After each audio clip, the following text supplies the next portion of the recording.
Welcome, guys, back to the I Love Wrestling podcast. I'm your host, as always, Justin Woolwine, and today we're welcome with Mr. Iron Mike Curkov. How we doing, man? Oh, very good, Justin. How are you? I'm good. I'm excited. This is the 150th episode of ILWPOD, and I've never had a guest quite like you on here, so I'm excited. All right, let's go. um, Before we get started into your wrestling journey, how you got into the business, why you're a fan, things like that, would you like to shout out any social medias and things like that, just to let fans know where they can keep up to date with you and what you may or may not be doing? Yeah, absolutely. At Mike Curkov on Instagram, TikTok, CBS 58 Mike Curkov on Facebook, and that's about it. You'll see lots of updates from Milwaukee news. Not really hard news, but more fun stuff from. I'm a morning show anchor, so we have a lot of fun. So it's lots of fun moments and bloopers and interviews and cool stuff like that, and of course a lot of wrestling too. Of course. So like here on the I Love Wrestling podcast, I try to start at the same place every time. We all are fans. Sure. So when did you find professional wrestling? I mean, I was born in 1983, so I grew up watching wrestling when it was like a cartoon, and then I kind of stopped, and then it was the show after Stone Cold hit Vince McMahon with the bedpan, and that's when I started watching wrestling. And I watched it, never missed anything, never missed a pay-per-view. I got those boxes from the cable store and hooked them up to the TV, and all the friends came over. We went to the friend's house with those little boxes, and then had to return them on Monday. And then I watched pretty much until I got to college and started announcing and covering college football and basketball every night and baseball. And I just really couldn't for a while, and I came back to it during the pandemic, really. Ooh, Yeah. okay. Who were some of your favorites growing up? Uh, Kurt Angle is my favorite wrestler for sure. I Uh, love it. I loved his character when he came in. I loved his over the top cockiness, which was based in reality of him winning the gold medal and being, winning with the gold neck and being tougher than everyone and being the only real athlete in WWE. And I just thought it was hilarious. The interviews he did with The Rock, where he cut him up and made him funny, and then it's The Rock and Stone Cold. Those are my three guys. Okay. So what about professional wrestling made you fall in love with it?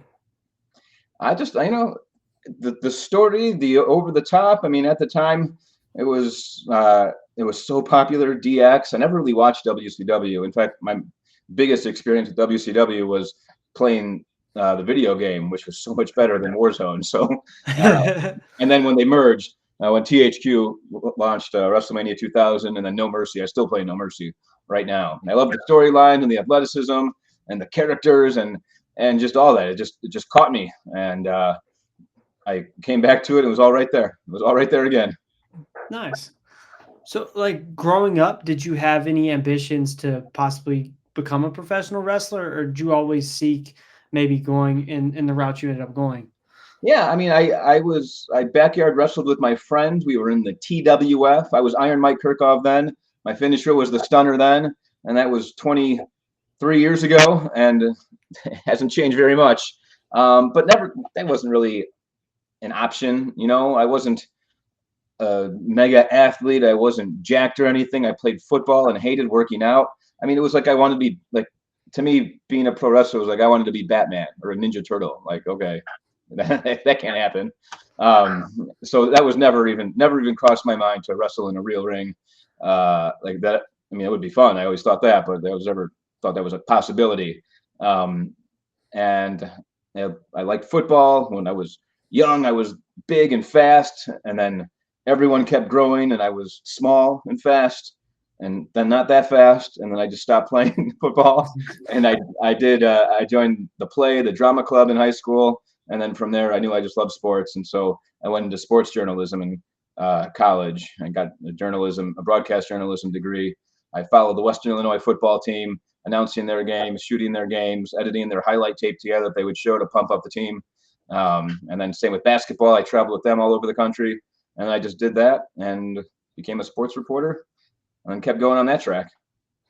So where did the passion for sports reporting and like broadcasting stuff like that come from for you?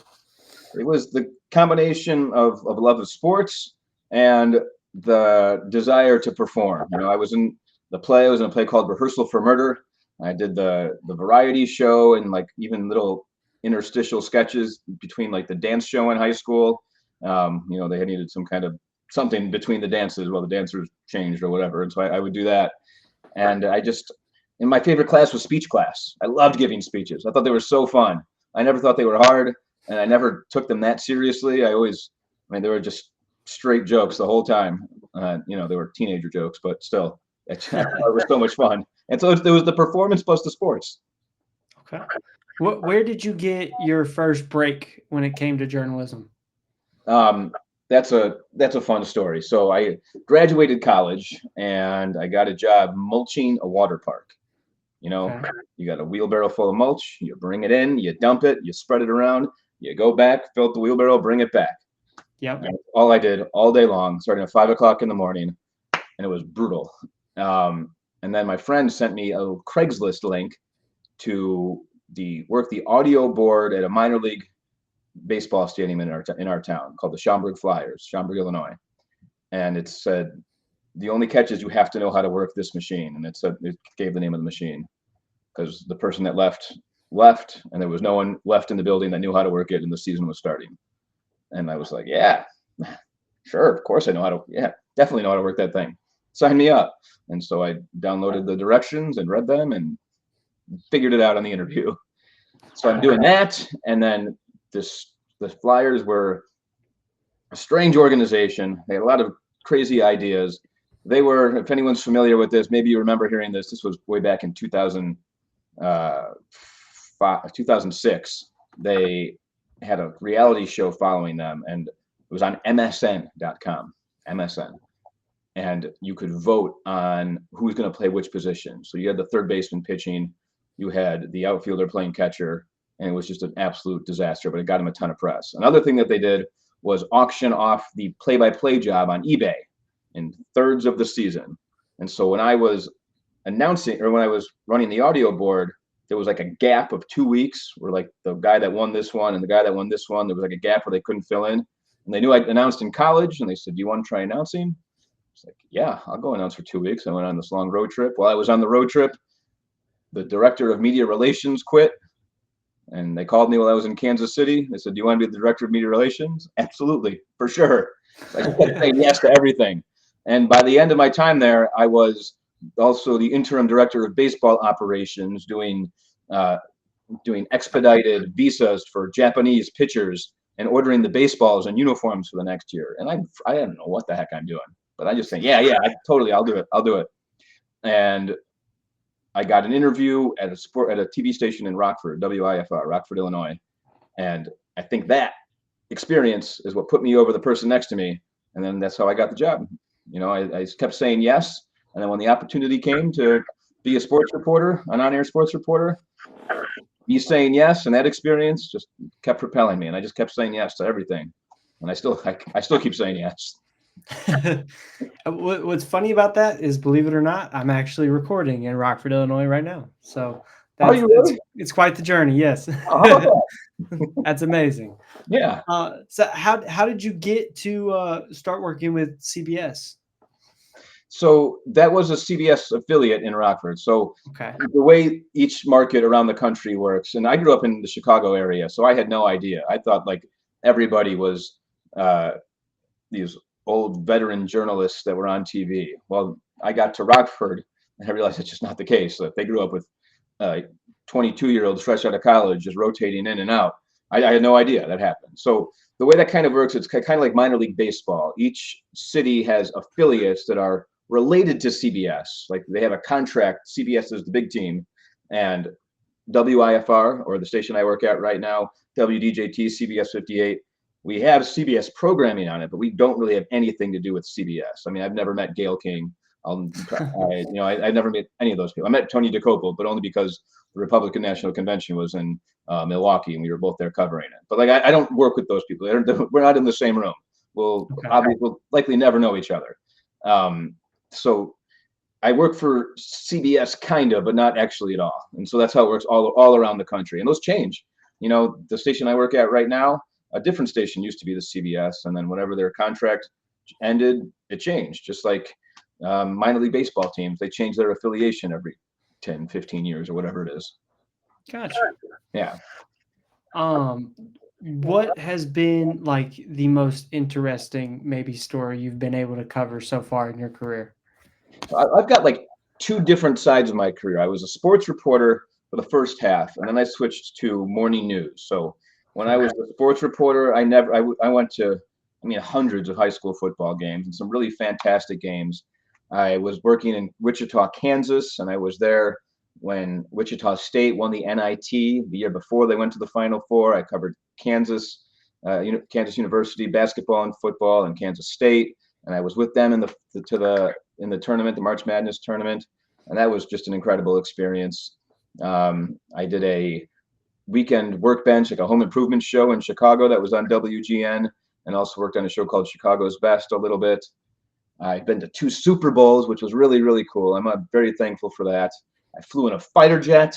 I jumped on a mail boat in Lake Geneva, where the mail boat keeps going. You jump off, put the mail on the dock, and you keep going. That's how they used to deliver the mail 100 years ago, and now it's just kind of a fun thing that they do. But I got knocked in the water a couple of times. Let's see, just a month ago at the Wisconsin State Fair, I rode the tilt-a-whirl for 58 straight minutes. Never got off.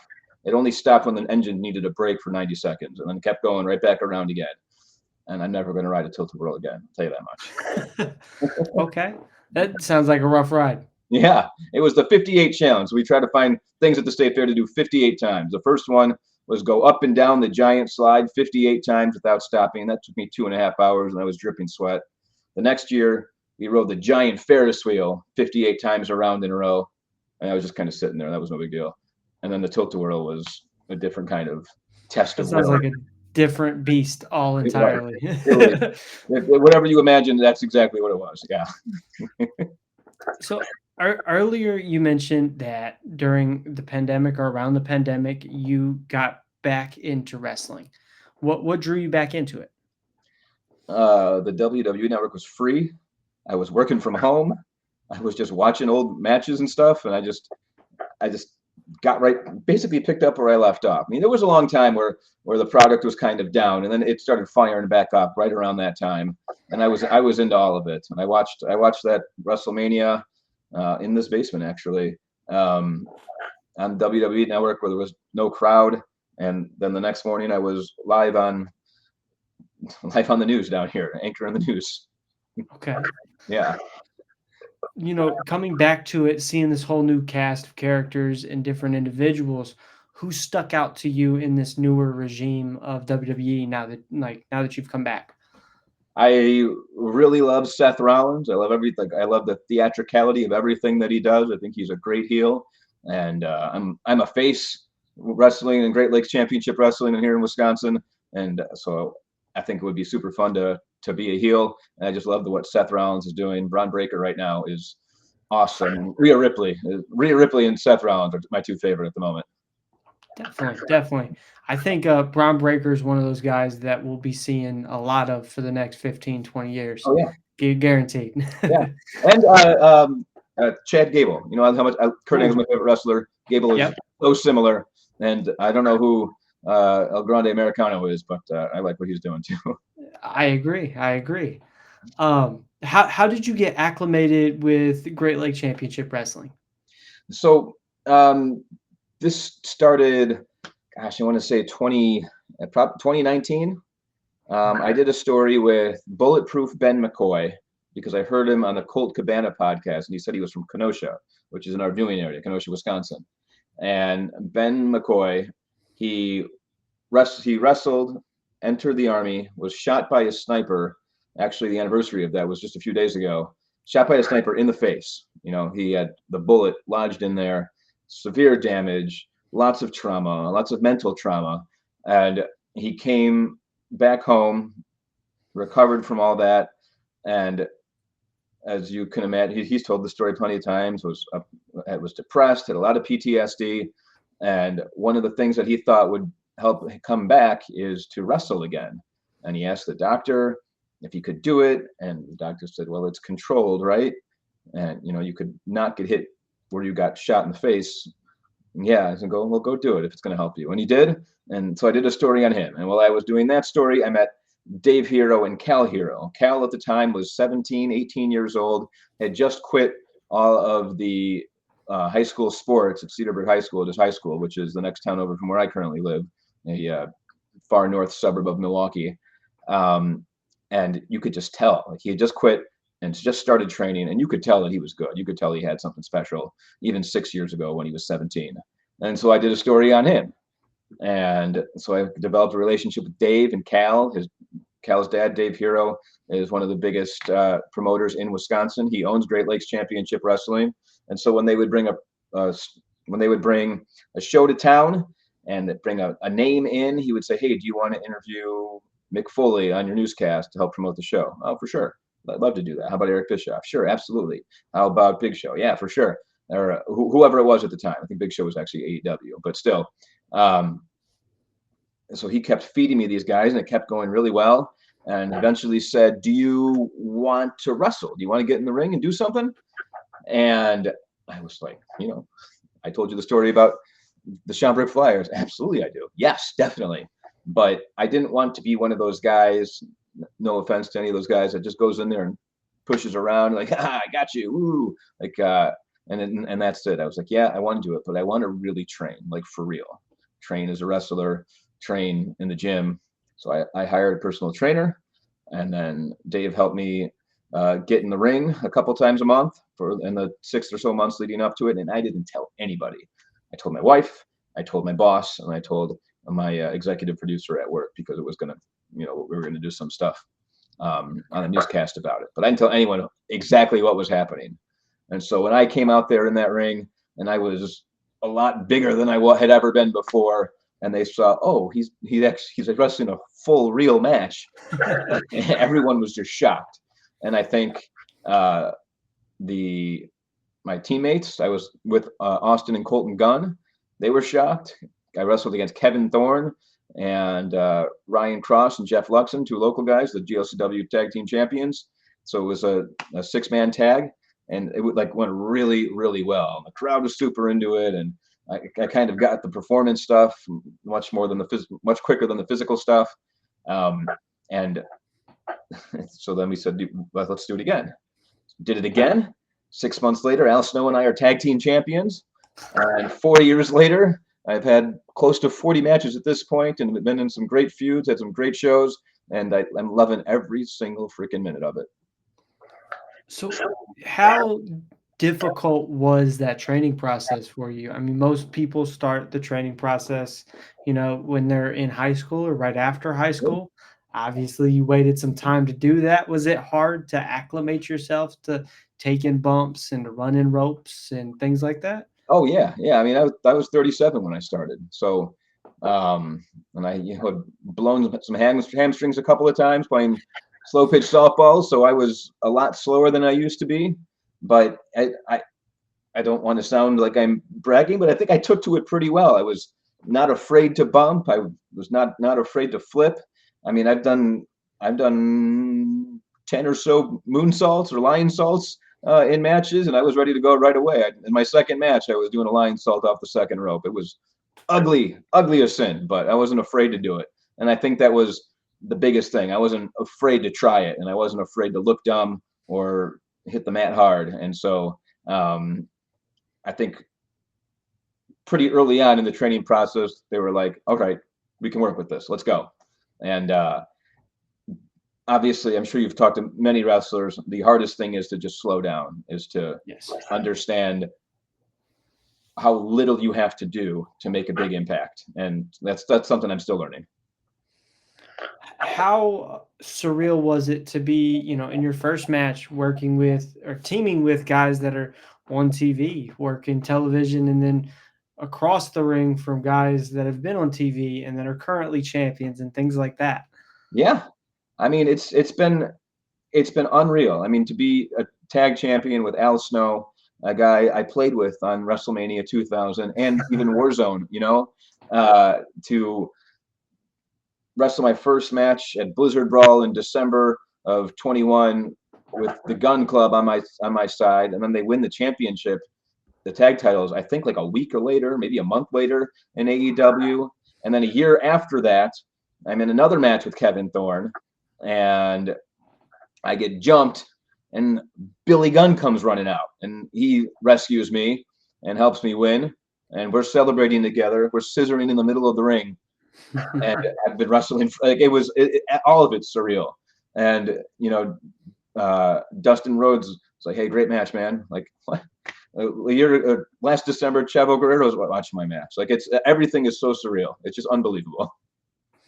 What advice have you been able to gain from like Al Snow or a Billy Gunn or guys like that who've been around watching your matches and, been able to take and put into the ring or even in your everyday life? Yeah, I mean Doug Basham too. He's been at a lot of shows. Dave has this connection with OVW. He and Al Snow are best friends, I and love it. so Cal Hero is the OVW champion right now. Mhm. And so we get a lot of OVW guys up here all the time in Wisconsin, including Doug Basham, and all those guys have been, and the local guys too, Backwoods Brown, Ryan Cross, even Adam Scher, even Braun Strowman when he was in between WWE stints, he came out and like they all jump right in the ring. They see that I'm taking it seriously, I think, and so that they see that I respect what they do, and so they jump right in, and they're so willing to help, and all these different ways to run the ropes, how to take a bump, how to save yourself. Angel Armani is a guy the local guy that's been helping train, giving a lot of advice. Dave, obviously, Cal, like all these guys are just so willing to be part of it. And I don't know if that's the case for everybody, but they like really want me to succeed, and that's the number one lesson I've had. That these are all great people with great stories, and they really love this, and they want to make sure that I'm at my best, so we can all put on a great show together. And that's something that I can take to a newscast where I want everyone to succeed together, and that's something that I can take to just a segment where I'm interviewing somebody, and I'm an unbiased journalist and I have to ask tough questions. Most of the time I'm doing feature stuff, but like together we're doing this, we're putting down TV, we're making TV together, and just all that. It's like together, it's a team. There's no verses. What's it like for you to be able, like, obviously you grew up watching the product, you watch it now as an adult, and you're a part of it, and then you're able to take it into your shoot job, as some might say, and help promote it and help better independent wrestling and things like that. So, in your own way, you're able to give back to something you've enjoyed so much. What's that feeling like for you? Yeah, you're absolutely right. I would assume that if I was not on my morning show, we would not be talking about wrestling nearly as much. There's just no way. And we talk about all the events, and when WWE makes big news, like when John Cena's heel turn, that's on most newscasts. But I can talk about that as someone who's watched it intently and understands what's happening. It's been fun for me to be able to help spread my love of wrestling and spread the word, and make people realize what we do and how these independent wrestlers are your neighbors. They're the guy working down the road that also is chasing this on the weekends or several days a week or whatever it is. So I'm hoping I can bring some humanity to the viewers, but then also the fans in the crowd, and in the crowd at these local shows. They say, "Oh, we watch you every day. We could not believe that you wrestled. So we came here and like, oh my gosh, you did that flip. Oh, I couldn't believe it. Oh, that was amazing. Yeah, gosh, great." See, being able to bring fans into the arena is, or the bowling alley, whatever it happens to be, is also a big joy for me. How did your family react to you wanting to get in the ring and try to participate in Yeah. wrestling? Well, I'll start with my kids. When I won the title with Al at in Thiensville, Wisconsin, I've got this video of my kids jumping up and down, going, "Oh my God, Dad won! Dad won! Dad won!" And it was phenomenal. My wife thought it was cool at first, and then it's turned into 4 years. So I don't think she was expecting that. But you know, I could have worse vices. I could have a much worse midlife crisis, if that's what you want to call it, than getting super in shape and performing, you know. Yeah. What made you decide that the stunner was going to be your finishing move of choice? I mean, that's what it was in high school. That's what it was when I was in TWF 23 years ago. I was Iron Mike then. I did the stunner. I love Stone Cold, and I mean, Kurt Angle was my favorite, but Stone Cold was more my personality at the time, I suppose. And it was just, it just made sense to me. But if you look right below me right now, I've just realized this over the summer, that you can't spell Kurkov without RKO. And I was like, no, I missed it. You were so close. Right? I just got close enough though. Okay. And it's a move that I can do and anyone can take. Yeah, exactly. I think it's one of those moves it's universal. You can hit it anywhere to anybody. Obviously, with some training, it's probably done a lot safer. But it's one of those that could be easily acclimated with, if that makes sense. And the crowd sees it and they know what's up. They know exactly. It's one of those things that's almost nostalgic, no matter who does it. Yeah, because you associate it with Austin, so automatically it's like it's going to get a pop. Somebody hitting a stunner is going to get a pop for sure, and it does. I love it. You know, we've talked quite a bit about Blizzard Brawl. I've had the opportunity to go to one, and I can be honest, it's one of those independent events that is larger than life, and you don't always get that. Whether you know they bring in all the talent for the meet and greets, the show is always insane, for lack of better words. To somebody who's never been to a Blizzard Brawl, how would you explain to them the importance of trying to go to one of those events? I mean, I would say it's our WrestleMania, which is what I'm sure a lot of independent organizations say, and what they say in all 50 states. Like, this is Wisconsin's independent WrestleMania, but it really is. Everybody comes. Dave here does such a phenomenal job making sure there is someone for everyone. There is a great show top to bottom. I mean, like, really great top to bottom. There are phenomenal matches. And like, I was super proud of the match that Drew Hernandez and I had this past December for the GLCW heavyweight title.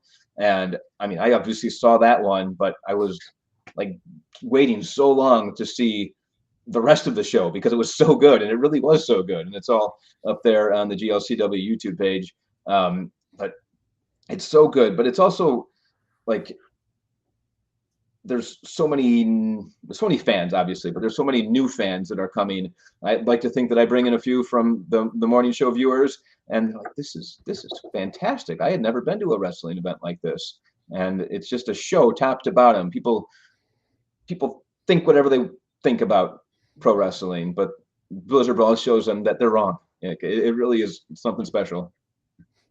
I'm guessing you have plans to do something big at this next one.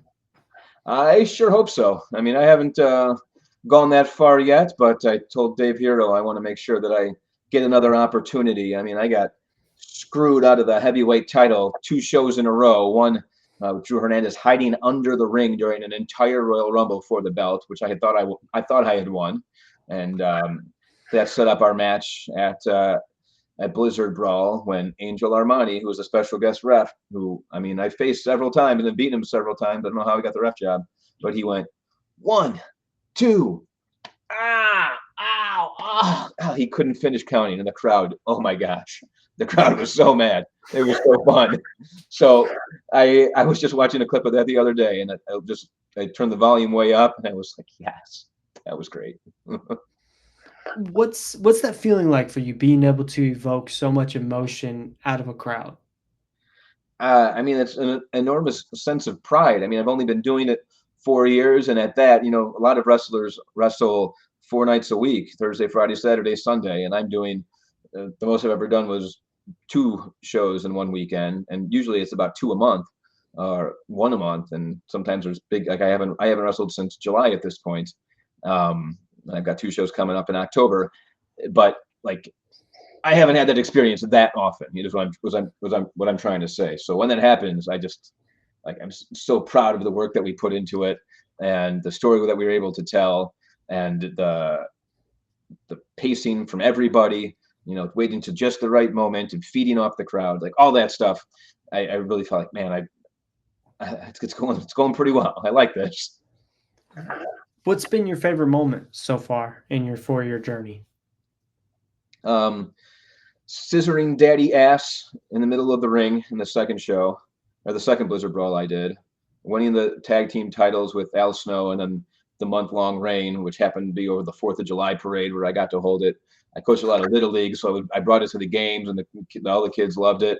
I got to wear the belt on the news. That was awesome. I think about the match with Drew at the last Blizzard Brawl that, there was no celebrity involvement. It was just the two of us, no big names. And we put on a great show, just the two of us. And that was something I'm proud of. 2 GLCW guys that made the crowd feel something. Going through my first table, that was amazing. And then Earl Hebner running in and calling 1, 2, 3 at the end of that match after the other ref got knocked out. Wrestling an OVW tour show at a historic building here in Milwaukee. It's been. I try to write it all down so I don't forget everything, because one day I'm going to look back and be like, man, that was one heck of a run. That was something special. Absolutely. Everybody in wrestling has a dream opponent. So do you have one? I mean, Kurt Angle doesn't wrestle anymore. So if I can't say, so I would say Kurt, but that doesn't seem like that's going to happen. I would love to wrestle against Cal Hero. We've been teammates, tagged together so many times over the past 4 years, and we've been great partners. I don't know how that would ever happen. He'd have to do something real dastardly, because I know I wouldn't. But Cal's a great guy, and I think we could have some fun together for sure. Okay. Speaking of dream opponents, I'll throw something different out. Dream guest. If you had a dream guest on the news, who would that guy be, or girl? Guy or girl, I should say. I have been phenomenally lucky with that as well. I mean, I had Cody Rhodes on the show not too long ago on the morning show, and we were able to hype that up. I had my belt, he had his belt, and we were going down to the one-on-one. Wrestling wise, there's been, I don't know, I've interviewed Mick Foley and Braun Strowman, and I guess I would like to have a conversation with Kurt Angle. I mean, that would be a good one. But as a sports guy, I've interviewed great Packers players and Bears players. Like I don't know. I've had so much, but really, this is going to sound a little bit cheesy, but the best stories I've been able to tell are like the real small local stories that people don't really know about. One of my favorite ones was this noise musician. You know what a noise musician is? I'm kind of familiar, not 100% sure. I've heard of it. Like that. Like he makes music like that. He put out an album. Random items? Yeah. He put out an album of basically sound from inside a 24-hour fitness. Like that was the whole album. It's like people working out. And so I thought I first heard of him because I saw this guy. He had his driver's license where he had his beard shaved half off. And I was like, who is this guy with a Wisconsin driver's license? His name is Peter Woods. And so I was Googling him, and he is Dr. Peter Woods. What? He's got a doctorate in education from Harvard. And so I got to talk to this guy. Oh, and he's a noise musician. And that was just one of the most fun stories I've been able to tell. Those are the kind of interviews that I just am just jaw-droppingly fascinated by. I just did a story with a 98-year-old hockey player in Ozaukee County, Wisconsin. He plays 2 days a week, Tuesdays and Saturdays. No, Tuesdays and Fridays, never misses. He's out there skating in an old man league and talking trash and chirping and chopping, and he's great. I love it. One more question, then I'll let you go. Mhm. Um, what are some of your goals, um, whether it be for wrestling or for your, personal like journalism side? Like, what kind of goals do you have moving forward, maybe in the next calendar year? Yeah, professional wrestling goals. I want to put on a great match at the 20th Blizzard Brawl coming up in December. I want to have great matches leading up to that. I want to push myself, not necessarily athletically or physically, but storytelling wise, and try to really do something that makes the crowd feel something. And I guess I would say the same thing as a journalist, as a news anchor. I want to do something storytelling wise that makes the viewers feel something. I've had plenty of opportunities and chances, and I've done that many times in my career, but I just want to keep on doing that and then just keep having a good time and enjoying this ride, both on the news as a news anchor and in the ring, because as you've seen in the media landscape, if you're paying attention, it can go away like that. And so just trying to have a good time. I agree. Yeah. Mike, I want to say thank you so much for joining me here on the podcast today. It was an absolute pleasure, and I hope to do another one. I hope we can have a part two. Yeah, I would love to come out October 11th in New Berlin for a GLCW show, and then October 18th at Burlington Brawl in Burlington, Wisconsin for another great show, and then Blizzard Brawl coming up the first Saturday in December in Waukesha, Wisconsin. Okay. Mike, I will leave this at see you next time. All right, see you then, Justin.